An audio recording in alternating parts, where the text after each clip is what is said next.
Welcome back to One and All. Now you think you've seen this daily race before, you've raced it, you've sweated it, you've even probably rage quit it, but trust me, the moment the lights go out in this top split Gr.3, it transforms. It's not just a race, it's a rolling pressure cooker with carbon fibre seasoning. That's what it is.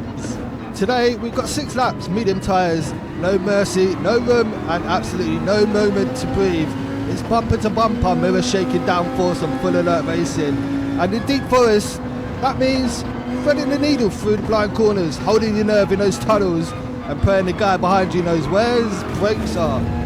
Every overtake needs a PhD in bravery. The lobby is stacked, talent everywhere.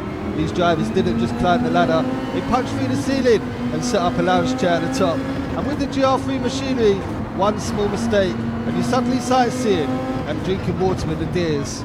And remember, even though we've seen this race layout 1,000 times, 1,000,000 times, week after week, Deep Forest still finds a way to deliver chaos, absolute chaos, beauty, strategy, and occasionally heartbreak, all wrapped in a lush greenery and GT7 polish. So sit back, crank the volume up, and get ready for 6 laps of pure, unfiltered top split racing theatre. If you like tight battles, clean fights, and a sprinkle of unpredictable magic, you're in the right place. But before we talk about racing, let's give some spotlight to a little personal achievement, because your boy rolled up with a 1:26.427 in qualifying. That's right, a lap so clean you can eat your dinner off it, and slapped me into the top 100. And I take that as quite an achievement. And trust me, that kind of lap time is exactly what you need when you're driving into a lobby where everyone is basically allergic to braking early. This is top split racing where the margins are razor thin, the overtakes are precision engineered, and the confidence levels are questionable. Deep Forest doesn't give you time to relax. The track is like cardio for your brain. Oh, and the battles, you better believe they're tight. This lobby is so close, you could... They're tighter than a nun. Virgin Mary, that's what they are. Door to door, peak GT7 choreography. Except, nobody's quite sure who's in charge of the dance. Every braking zone is a social experiment. Every corner exit is a negotiation. And every apex feels like a handshake deal between drivers who are pretending to trust each other. But, it's not just chaos, it's skill. Because, say what you want to say about daily races cycling through again and again, this race still delivers. And you'll see later in the race that I have to defend, and you're defending lines like a raccoon detecting a bin full of discarded chicken nuggets. Like, you're attacking gaps so small they should be illegal. You're praying like your tyres hang on and the guy behind you doesn't suddenly forget how physics work. And then the guy ahead doesn't close the door like he owns a nightclub. But here's the thing, and this is why we still keep coming back. Deep Forest still slaps, no matter how many times you do daily race. It still comes back, no matter how many times you run it. It still delivers. It still gives you that dopamine hit straight to the bloodstream. It's fast, it's tight, and it's unforgiving. And it will absolutely expose you, even if you're 0.5% off. And that's the beauty of Gr.3 top split racing. If you make one mistake, you'll know about it. Piper, well, she certainly, she can dance. She can definitely do a lot of oversteering, especially coming out of the corners. You really want to be really linear on the throttle when you're coming out of corners, exiting. So that would be one tip that I would give you using this Viper, is don't stab the throttle, because if you stab it, she'll kill you. It's as simple as that. And if you run wide on the last corner, someone will take advantage, as you can see Iceman did. And that's exactly what Dreamcatcher had done on the first lap, where I had to run wide not to hit P2.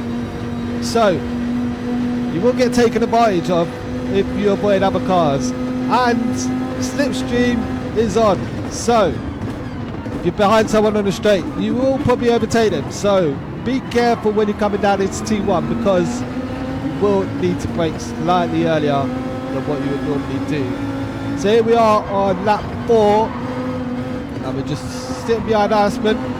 And Dreamcatcher's up there in P2. P1's gone now. He's already gone. He had that battle with P2 and they've gone. So at the moment, it's just a case of who's going to get P2, who's going to get P3, and you got what? 1, 2, 3, 4, 5, 6, 7 cars there, 8 cars, all looking at that position. Look how tight it is, bumper to bumper, 1/10 off, 2/10 off, 3/10 off, and this is what you call GT7 at its finest. GT7 dancing, pulling off the strings like a puppet show. So anyway, we bounce coming into the end of lap 4. Iceman and Dreamcatcher side by side. I was thinking, I'm going to get some slipstream here, right? I don't know which way I want to go. I want to go inside or outside. You can overtake T1 on the outside or the inside. So it's a tricky decision. I thought I might bump draft DC, and then I just opted out, and I thought, you know what, I'm just going to go and hug the apex and just ride it. Anyway, I cut everyone off and I hold up E2. So I think that was a brilliant move, 2 and 1, and we go flying through the S's into the tunnel.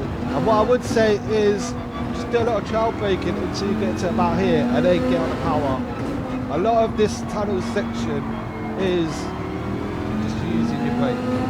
Not even accelerating, just slowly using your brake, trail braking. And you really want to get a good exit off the bridge here, so get down to second, into third, pull up in third, and make sure you don't run wide. If you run wide there, you're going to get penalties. So it's all about staying composed at this point. I know this guy at Iceman behind me, he's quick, and VULCAN racing quite a lot this week. He's very good driver from VULCAN Racing, and shouts out to Kevin from VULCAN Racing.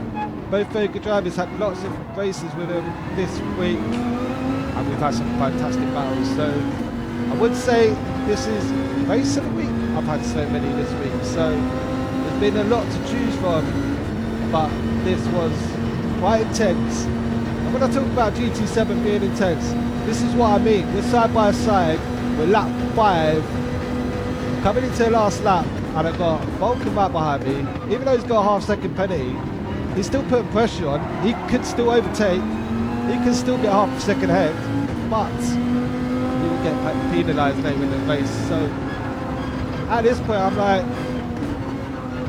I might get a podium here, likely to get a podium. And then out of nowhere, I don't know what happens throughout this tunnel section, but Dreamcatcher ends up in P3. And I'm like, how did that even happen? And I should go back and look at it really, but I just completely forgot until now. In the race, I was just completely confused. Anyway, we're just like, I'll give him the hazards to say hello, say well done. That's RTR, double podium.